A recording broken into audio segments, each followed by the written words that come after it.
Okay, well, welcome to the third and final workshop of the Creative Communities Research Network.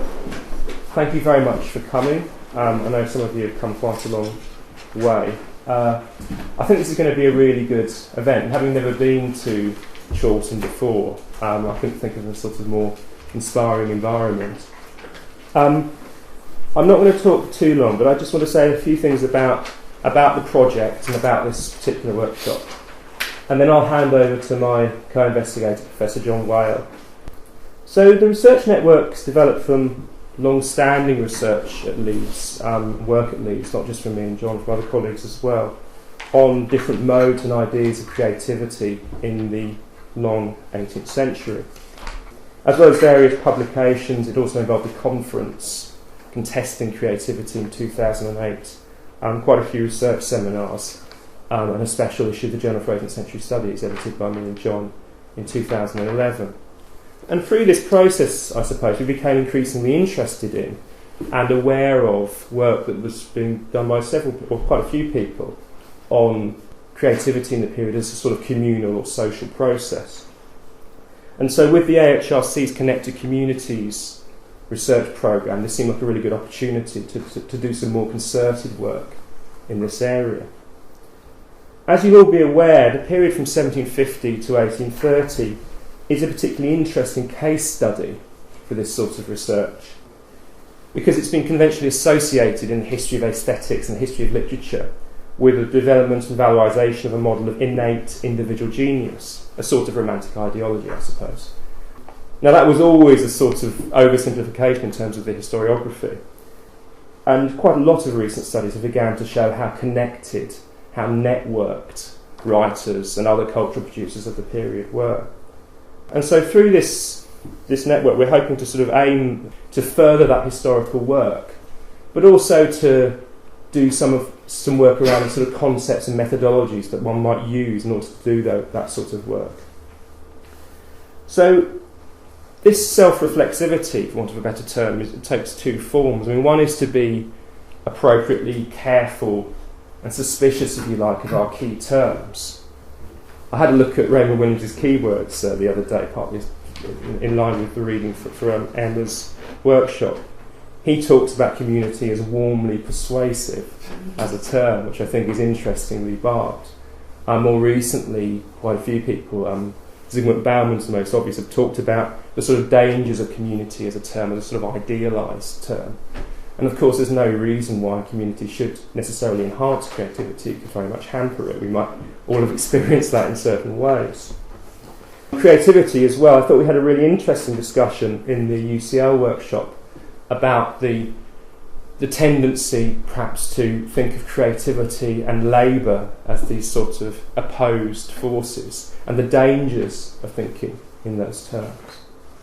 We've also tried to think about the relationship between the historical work we're doing and the workings of present-day communities in terms of their creativity, including our own, in terms of how we might include and exclude people in different ways, and how, as a project based at Leeds but in partnership with Southampton and UCL, we might engage with each other and also with communities and individuals outside universities. And that's something we really tried to do throughout the three workshops, to make sure it's not simply academics talking to each other, but there are people who are actually involved in present-day cultural institutions contributing to the discussion.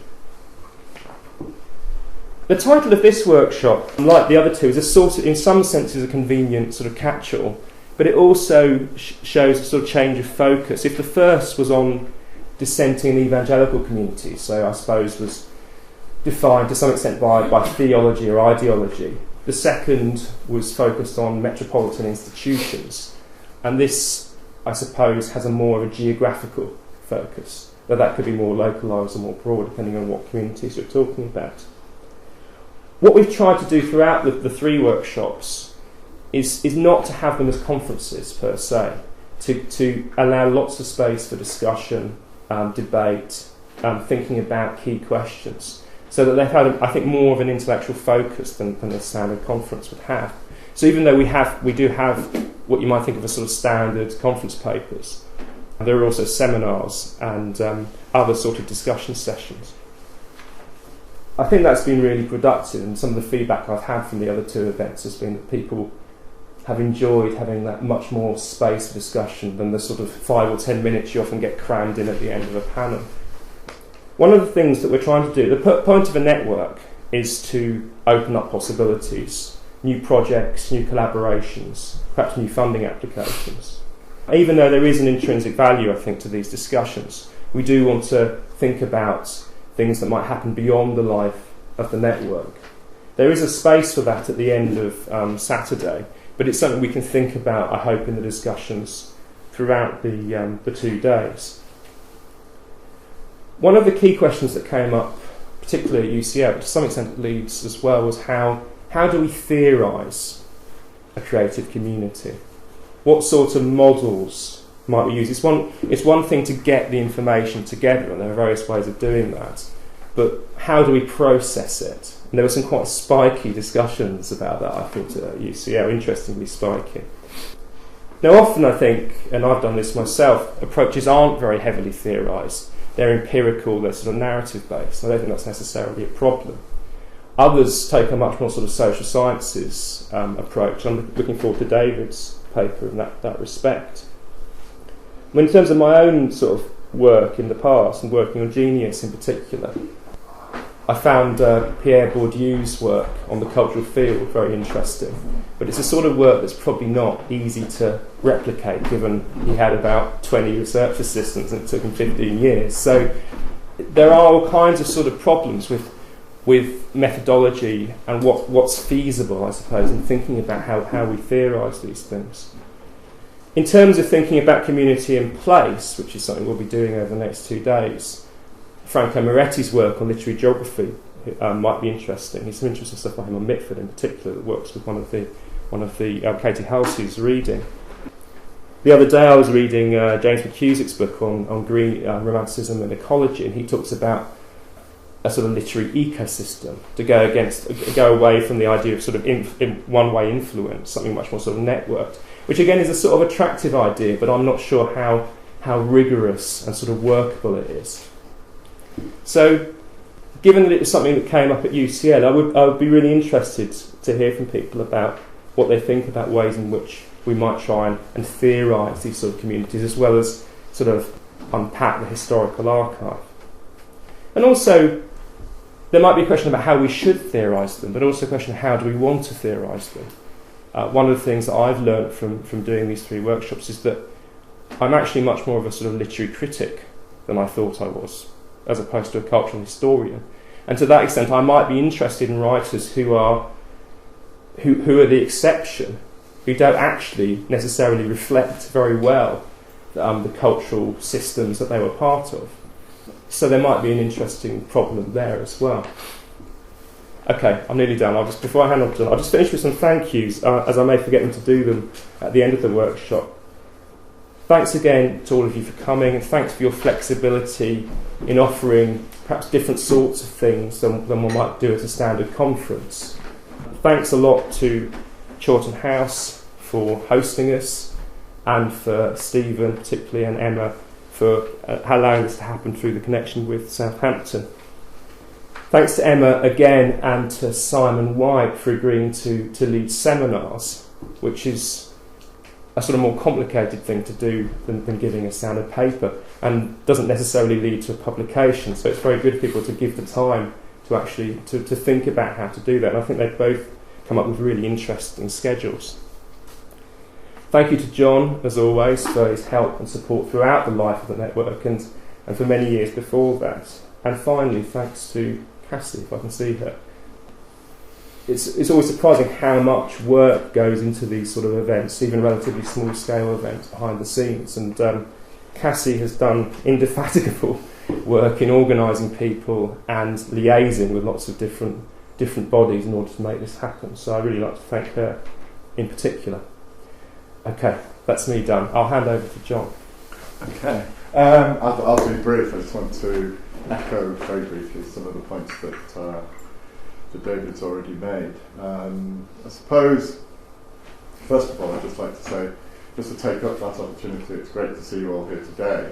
And I think if we do think of this as non-standard that people do, as they have done on the previous two occasions, really take the opportunity of workshopping and opening themselves up to a freer debate and a greater opportunity for debate than sometimes we're allowed due to the strictures of timetable in standard sessions.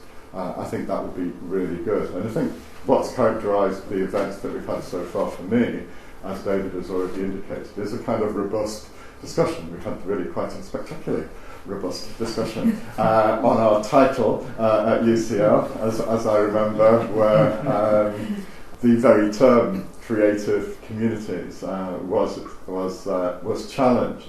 And I think that's really good, as David said, because the other thing that has characterised what we're doing in the workshop at Leeds and at UCL is that kind of hopefully, good degree of self-reflexivity that surrounds this kind of project, that we have an onus on us, a historical responsibility to think about how we're managing ourselves as a community and what might be creative that comes out of it at the same time as we're turning our historical imaginations and our scholarly wherewithal to people in the past doing that. So it behoves us to kind of do all the time, in the best historiographical way, that kind of rigorous double act. And I think that that does include seriously questioning some of the terms that we've chosen to ride along with, such as creative, which particularly might be seen as a kind of a very much a more, certainly late 19th century, if not completely presentist application of a term to the late 18th century, early 19th century. So I think opening that up is really good. I think some of the discussions that we've had so far for me also turn, as maybe they will today, who knows, we might go somewhere else entirely and that would be good. But about creativity in terms of product, of assumed product. I mean, that we assume the process of creativity by the products that are produced, that are there at the end? Or do we engage with creativity as process itself rather than product? And then the third term, I think, that I've been listening to people talk about in a way, or the third question rather, or conceptualization, is about creativity involving precisely that kind of self-consciousness, that kind of self-reflexivity. Does it need that kind of consciousness attached to it to be categorized in the way in which we're thinking as creativity, rather than as production or process or dissemination or action? So I think those three, kind of process, product and self-consciousness, form quite a nice trio to push us forwards, I think, in terms of the way in which we might conduct ourselves through the process of workshop. And I think how we ourselves then might imagine community and creativity. I think at the first session we had in Leeds, there was a very interesting moment where we sat round thinking about dissenting communities, and as literary scholars and historians desperately wanting to imagine how these were, and we suddenly had a kind of cartographical turn, as it were. So we all wanted to see how we might represent these on a map, if those of you who are present, and what that might tell us.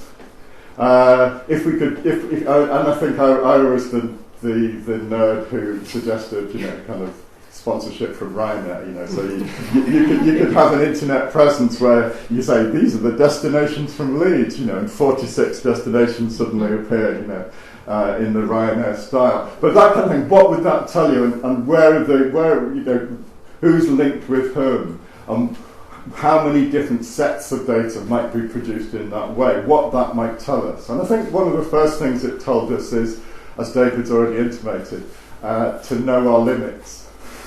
At those particular junctures, I think, what questions do we want to ask? What challenges are there in an interdisciplinary way? And who are the best people to answer some of those questions? Because I think there's also that humility, an appropriate limit of knowledge of actually thinking who might be able to help us with that kind of technology to address and answer with due rigour some of those other questions. So I think that's also what I would say about the interdisciplinary challenge, which of course is a challenge that we all have to take on board with any project these days, about meeting with different audiences, and often only under an interdisciplinary flag. So I would urge you all, as David has already done, to take up that challenge, particularly of thinking as we go along, producing things, creating things from our community, but also bearing in mind what might come of this. Have we got ideas that have got a further life in future projects? Thanks.